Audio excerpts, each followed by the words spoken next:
Abrimos, señoras y señores, la tertulia en este viernes que es 13 de noviembre del año 2020. Voy con los saludos entonces para quienes nos acompañan. Marcia Collazo, buen día. Buenos días a todos. Alejandro Abal, ¿cómo te va?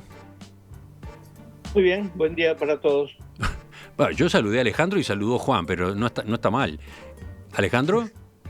Bueno, buen día de nuevo para Emiliano, Marcia, Gonzalo, Juan y la audiencia. Ahora sí te escuché. Bueno, Juan ya saludó y Gonzalo Pérez del Castillo, buen día. Muy buenos días a todos, a la audiencia y a todos ustedes. ¿No se asustan por lo del 13, viernes 13? No. Yo nací un viernes 13. ¡Opa!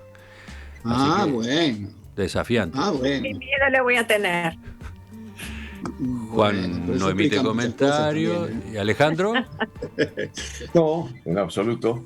Además nunca supe bien claro si es el viernes o el martes, el del 13, pero bueno. Encima está esa confusión. Mejor, entonces lo dejamos a un costado. Vamos. Es el viernes por la última cena y el 13 por los integrantes de la última cena. De ahí viene la cosa.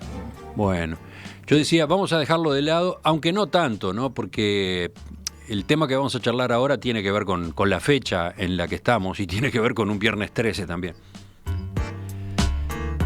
Desde la llegada a Uruguay de la epidemia de COVID-19, el gobierno ha apelado a la libertad responsable de los ciudadanos para mantener bajo control la cantidad de contagios.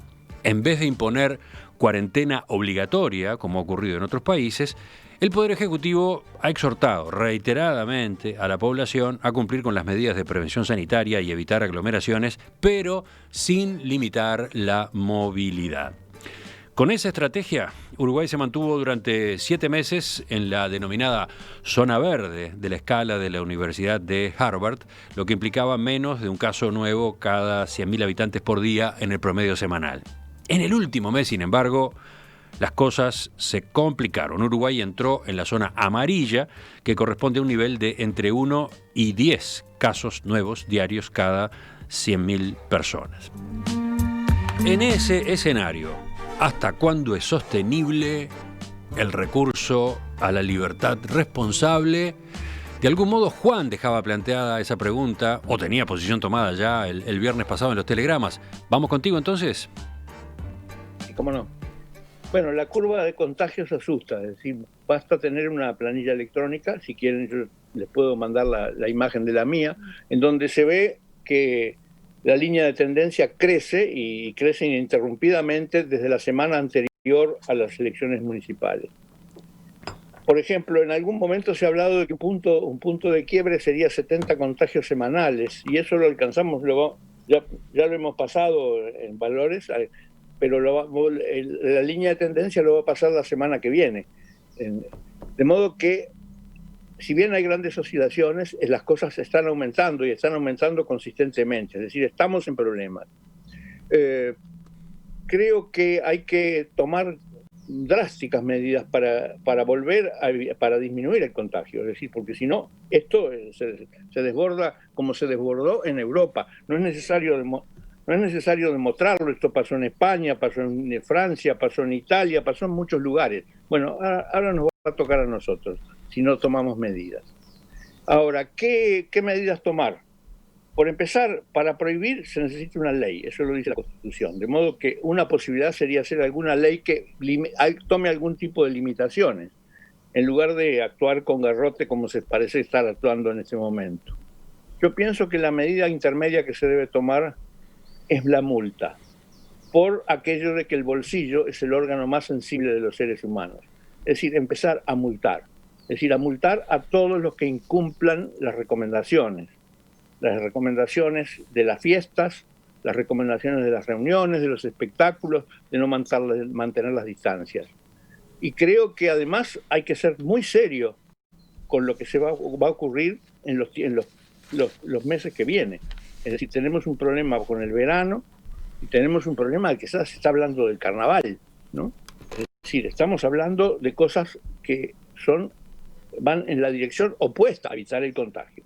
Entonces, en otras palabras, creo que la libertad responsable se puede seguir manteniendo, pero hay que estimularla. Y para mí el estímulo es tocar el bolsillo de la gente.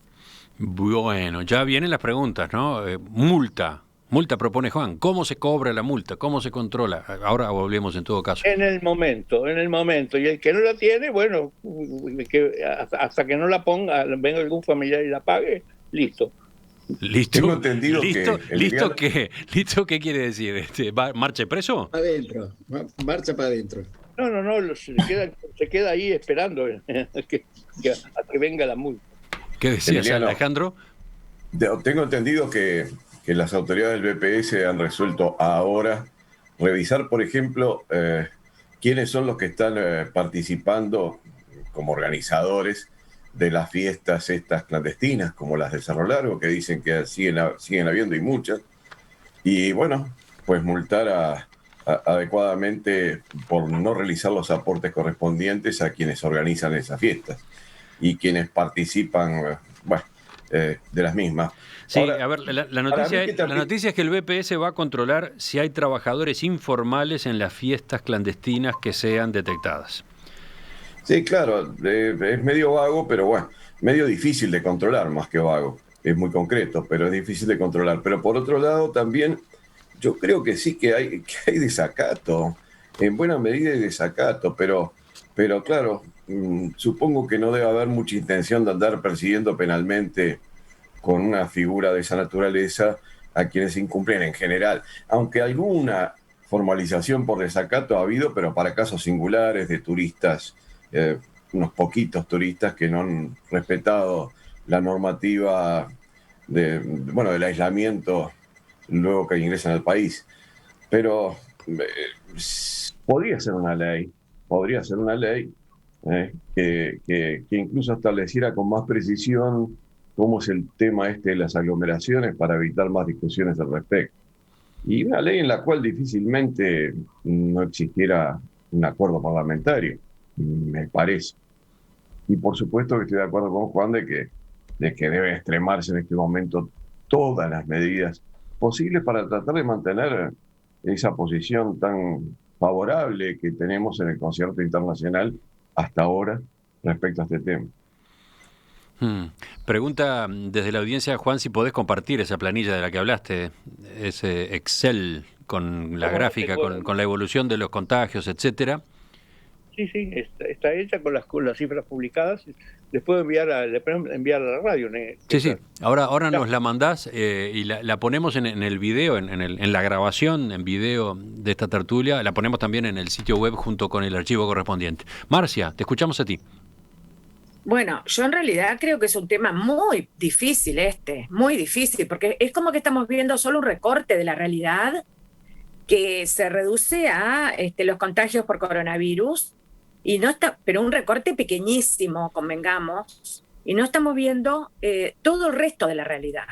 Es como que hubiéramos tapado con un enorme lienzo la realidad entera desde el punto de vista educativo, económico, cultural, cívico, etcétera, y hubiéramos hecho un cuadradito en ese enorme telón. Entonces ponemos el ojo y solo vemos el COVID. Y resulta que se nos está cayendo a pedazos el resto de nuestra vida, instituciones incluidas. Yo no estoy diciendo que no se tomen medidas responsables, no estoy diciendo que no deban tomarse medidas responsables, pero estoy diciendo que deberíamos ampliar nuestra perspectiva, porque las consecuencias, el daño para futuras generaciones de esta suerte de aislamiento y de quiebre de nuestra vida en todos los órdenes, este daño puede tener consecuencias que hoy no somos capaces de imaginar siquiera. Entonces, la educación, por ejemplo, de la cual puedo hablar con conocimiento de causa, ha supuesto un quiebre tan tremendo, sobre todo para los niños de escuela y para los adolescentes de educación secundaria. Los estudiantes de educación terciaria, si bien han sufrido bastante, mucho menos, porque es otra realidad, es otra la responsabilidad que ellos mismos tienen de acercarse a la virtualidad, de estudiar y de demostrar un rendimiento. Pero los chiquilines de escuela y de educación secundaria que están en plena formación, realmente, bueno, no me alcanzaría ni el espacio de este programa para hablar de todo el daño que les estamos causando con esta asistencia que si bien ahora se habla de la obligatoriedad, no es tal, no es así. El 70% del alumnado en estos niveles ha desertado, total o parcialmente. Esto es un daño terrible en la formación de nuestras futuras generaciones. Además, hemos desatendido, yo diría de manera casi criminal, la atención y el tratamiento de otras enfermedades que causan mucha más mortalidad que el COVID-19. Enfermedades y dolencias psicológicas, como por ejemplo el peligro del suicidio. Bueno, ni hablar de la violencia doméstica. Hemos desatendido todo el panorama. Como digo, un enorme telón ha caído sobre la sociedad entera en todos sus órdenes y dimensiones, y resulta que nos damos al lujo de mirar un cuadradito. Me podrán decir, pero causa mortalidad. Bueno, pero a ver, la mortalidad que causa el COVID es ínfima al lado de la mortalidad que causan las enfermedades cardiovasculares y el cáncer, solo para nombrar 2. Y esto es así en el mundo entero, no solo en Uruguay. Igual saludo, porque tengo que reconocer que el gobierno ha tomado medidas prudentes en general, responsables en general. No obstante, creo que hemos caído en un desquicio y en una locura colectiva en la cual no vemos la realidad. Vemos lo que decimos de la realidad, que es una cosa muy distinta. Y a ver, y para redondear, a propósito del planteo de Juan en concreto, ¿tu respuesta es? Lo que pasa es que poner multas puede llegar a causar una gravísima inequidad en la población, porque le pones multas a quien al que ves y al que no ves, por ejemplo. Gonzalo. Además de que... ¿Sí? Bueno. Gonzalo. No, Diego. Gonzalo, vamos contigo. Bien, bueno, está bien. Yo creo que está muy interesante la conversación. Yo quisiera primero recalcar, porque nadie lo ha dicho, que a mí me parece que el Uruguay ha manejado esto con gran sabiduría. Ha tenido resultados que son excelentes, comparado con la mayor parte de los países del mundo, incluso los países más desarrollados que tienen sistemas de salud más avanzados que los nuestros. Y yo no acepto eso de que me digan que porque somos solo 3 millones de habitantes. Mentira. Los 350 millones de americanos no viven todos en el mismo lugar, están todos esparcidos por cualquier cantidad de estados y la forma en que se ha manejado en el Uruguay ha sido una forma muy, muy correcta. Yo creo que los resultados hasta ahora han sido muy buenos. Ahora, es cierto lo que dice Juan, de que aquí parece que en la medida en que hemos relajado las restricciones, y las hemos relajado mucho, porque mi estilo de vida hoy día no tiene nada que ver con el que tuve en los meses de abril y mayo. Yo estoy haciendo una vida prácticamente normal, no exagero, no voy a reunión, no voy a casamientos, pero hago una vida prácticamente normal. Y evidentemente eso trae consecuencias. Evidentemente no estamos teniendo la misma clausura que tuvimos durante los meses anteriores. Pero ahí estoy de acuerdo con Marcia. Yo creo que tenemos que ir midiendo cosas buenas y cosas malas de este enfoque que ha adoptado el Uruguay. En este momento, evidentemente, parecería ser que hay elementos que se están disparando, como ser estas fiestas clandestinas, como ser aglomeraciones públicas indebidas. Y yo creo que eso hay que controlarlo, pero al mismo tiempo también me preocupa que ahora nosotros tenemos nuestra edad, pero los jóvenes son rebeldes. Y hay mucha gente que está diciendo que las medidas son exageradas, estas medidas de clausura son exageradas. Yo no quisiera incitar a la rebelión de los jóvenes, porque los jóvenes se pueden rebelar. Y creo que hay que manejar todo esto con mucho cuidado y mucho equilibrio.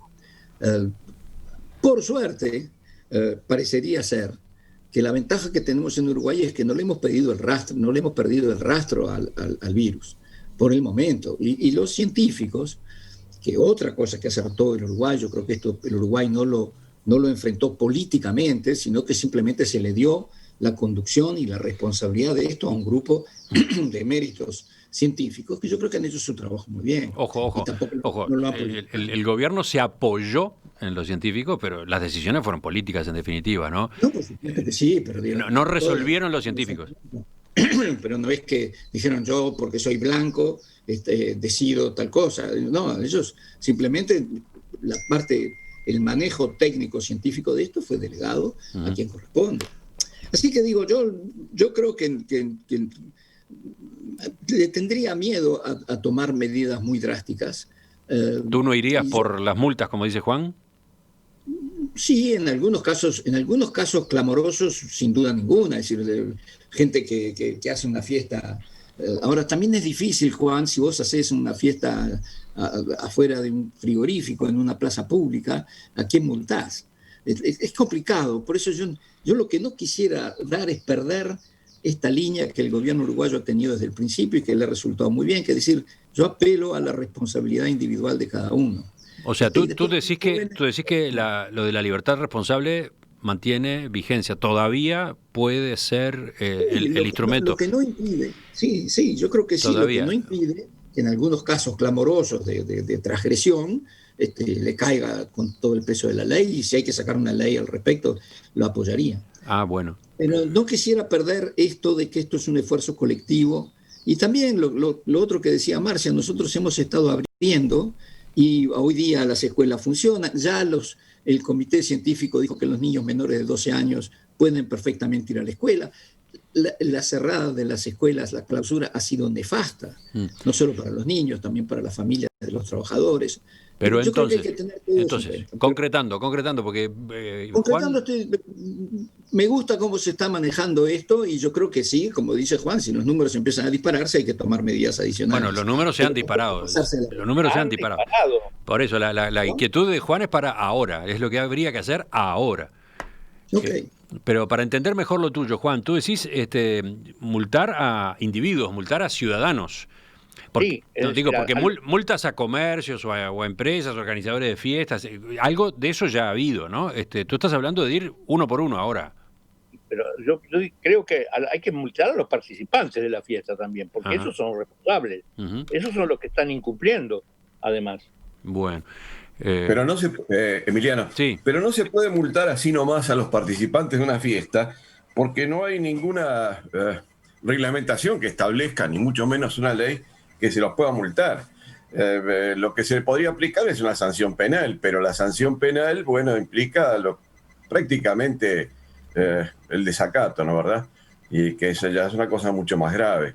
Lo de las multas está muy bien, pero lo que hablan ahora de que el BPS va a controlar no a los participantes en sí mismos, sino a los que las organizan y quienes actúan, por ejemplo, en la orquesta o conjunto, o alguien que anima una fiesta, actuando como trabajador sin hacer los aportes correspondientes, es una medida que se puede tomar. Sí, pero es una medida que va por el costado, ¿no? Es una medida que va por el costado.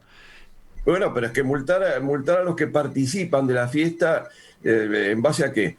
¿Cuál es la norma que dispone que se puede multar a alguien que participa de una fiesta de esta naturaleza? O sea, tendría que haber una ley que estableciera que se puede multar a esas personas. Ahí está, o sea, tú estás yendo por ese argumento que se ha escuchado insistentemente en estos días. Está vigente el artículo 38 de la Constitución y lo que allí se indica es que para limitar el derecho de reunión se necesita una norma legal. ¿Es eso? Algo más que eso, porque podrías limitar el derecho de reunión y decir, está prohibida las reuniones, yo qué sé, con más de 50 personas, por decir algo, pero si no estableces una sanción pecuniaria diciendo el que vaya a esas reuniones tendrá una multa de tanto, no se le puede aplicar la multa. Eso es así. Se le puede decir, por el lado del BPS, que es lo que van a empezar a hacer ahora, controlar a los que organizan las fiestas, los que ponen la casa para la fiesta, los que participan activamente en el espectáculo sin realizar los aportes correspondientes, que deben ser la inmensa mayoría. Porque Gonzalo hablaba de las fiestas en las plazas. Lo que cuentan, por ejemplo, de Cerro Largo, es que las fiestas se realizan en casas particulares o en predios particulares, ¿no, verdad? O sea, no que se realizan en plazas públicas. De manera que la idea de Juan, sí, yo la comparto totalmente, pero para eso se necesita realmente una norma que tiene que emanar del Poder Legislativo, ¿no? Recuerdo el artículo 38 de la Constitución, queda garantido el derecho de reunión pacífica y sin armas. el ejercicio de este derecho no podrá ser desconocido por ninguna autoridad de la República, sino en virtud de una ley y solamente en cuanto se oponga a la salud, la seguridad y el orden públicos. Se ha dicho, me permitís, Emiliano y Juan, se ha dicho también que se podrían disponer medidas prontas de seguridad. Esto se trató ya en el mes de marzo de este año como una posibilidad, pero bueno, todos nosotros tenemos un recuerdo muy ingrato de las medidas prontas de seguridad que por suerte no se aplican o no ha sido necesario aplicarlas desde hace por lo menos 4 o 5 décadas. Uh-huh. De manera que se necesita una ley. La medida pronta de seguridad podría servir también, pero no voy a entrar en ese tema porque descarto que, salvo una emergencia fenomenal, el gobierno no va a ir por ese camino. Bueno, justamente... Sí. El doctor Lust, el diputado Lust, recordó que existe ese instrumento, pero claro, es mala palabra en la historia de nuestro país, ¿no? Y por lo tanto habría que ir por otro lado, decís tú, Alejandro, en todo caso. ¿Marcia? Sí, por una ley.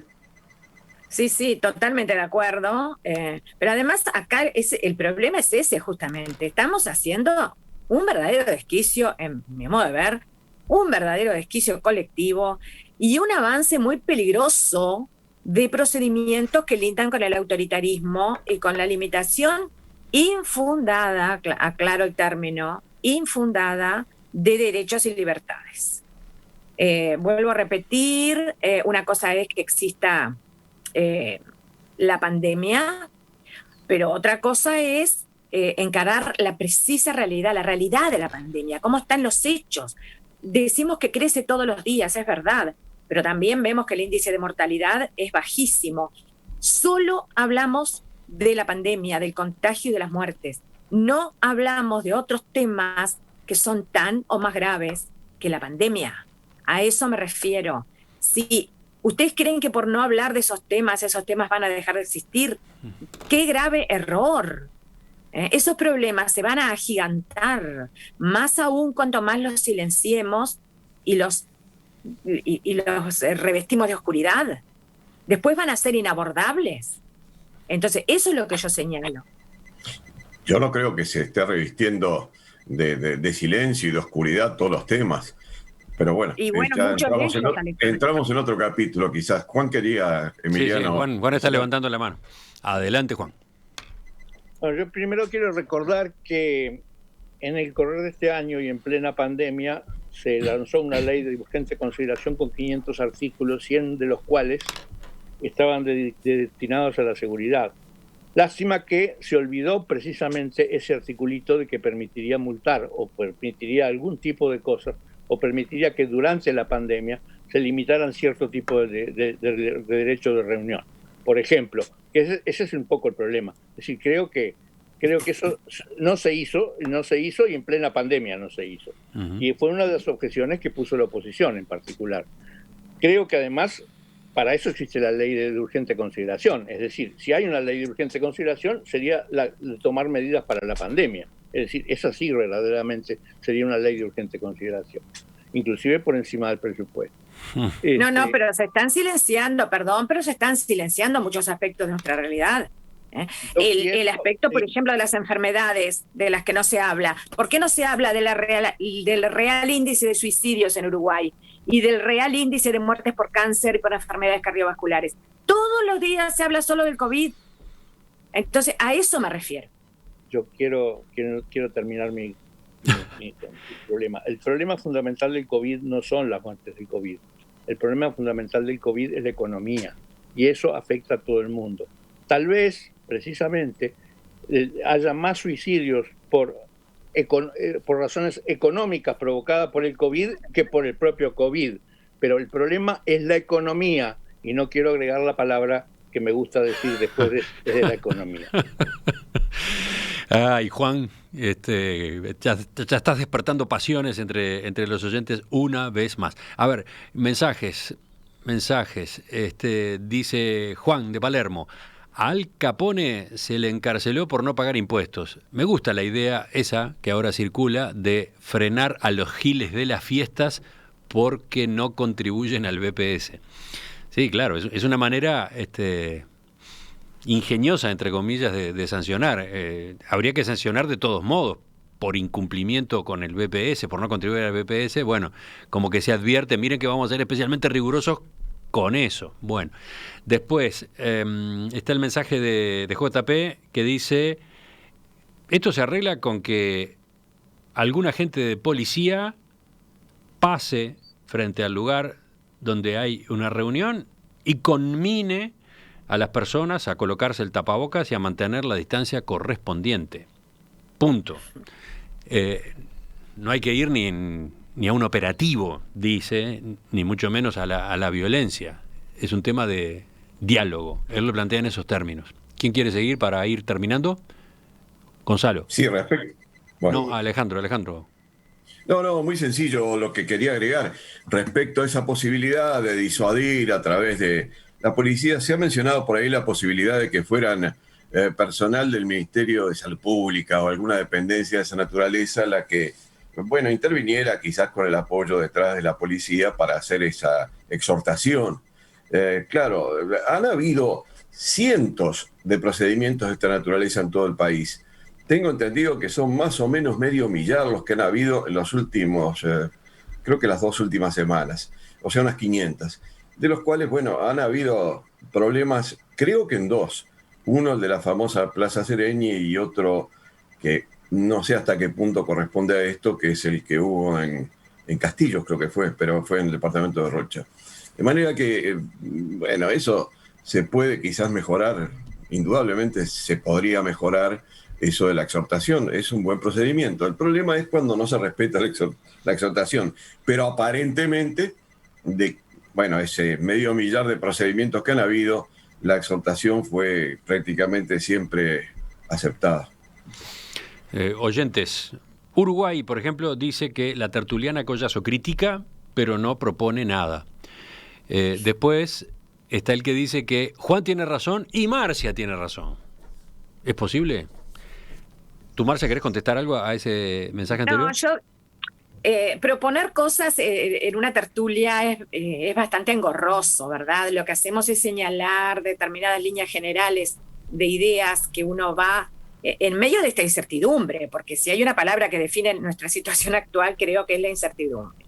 No obstante, creo que además podríamos decir que estamos en un mar de confusiones lindantes, yo sé que voy a emplear un término duro, lindantes con la irracionalidad. Los seres humanos a veces somos muy proclives a caer en la irracionalidad, o sea, a mirar no la realidad, sino lo que decimos de ella, como dije anteriormente. Y si me preguntan si yo tuviera que proponer algo, yo lo que propondría sería que pensemos en los sectores más vulnerables de nuestra sociedad, que son las personas que sufren enfermedades que sí causan alta mortalidad, las personas pasibles de suicidio y las personas que están sin trabajo y sin posibilidades de llevar el pan a la mesa todos los días. Gonzalo. Si me preguntan si propongo algo. Gonzalo, 30 segundos. Emiliano, yo creo que lo que pasa es que, como en todas las emergencias que pasan en el mundo, al principio hay un gran alboroto, un gran esfuerzo de comunicación. Yo creo que el gobierno del Uruguay esto lo hizo, aprovechando también de que había un nuevo presidente y un nuevo gabinete. Hubo un gran esfuerzo de compenetración de la sociedad porque había una comunicación prácticamente diaria. Y yo creo que esa comunicación, que empezó siendo fundamentalmente COVID, después también siguió sobre otros temas que efectivamente, como dicen tanto Juan como Marcia, y en eso están de acuerdo, el COVID afecta por COVID y afecta a todos los demás sectores de la sociedad, a la educación, al trabajo, a la gente que se queda, a la gente que pierde su trabajo. Y yo creo que todos estos temas, nosotros hemos perdido un poco esa comunicación, porque la reacción inicial de los uruguayos también fue porque hubo una gran motivación a asumir la responsabilidad. Y creo que eso se ha ido abandonando un poco. Y a mí me parece que sobre todo ahora, porque los mayores más o menos ya recibimos el mensaje y más o menos nos comportamos. Pero yo creo que con los jóvenes es un esfuerzo que hay que continuar. Y no solo sobre lo del COVID, sino también señalando los demás peligros que esta pandemia está trayendo y cómo tenemos que comportarnos al respecto. Así que a mí me parece que tenemos que volver a entusiasmar a la población en la lucha contra esta pandemia y todas las nefastas consecuencias que traen en todos los otros quehaceres de la sociedad. Ya volvemos, ya seguimos. Cambiamos de tema cambiamos radicalmente, iba a decir, sí, por ahí.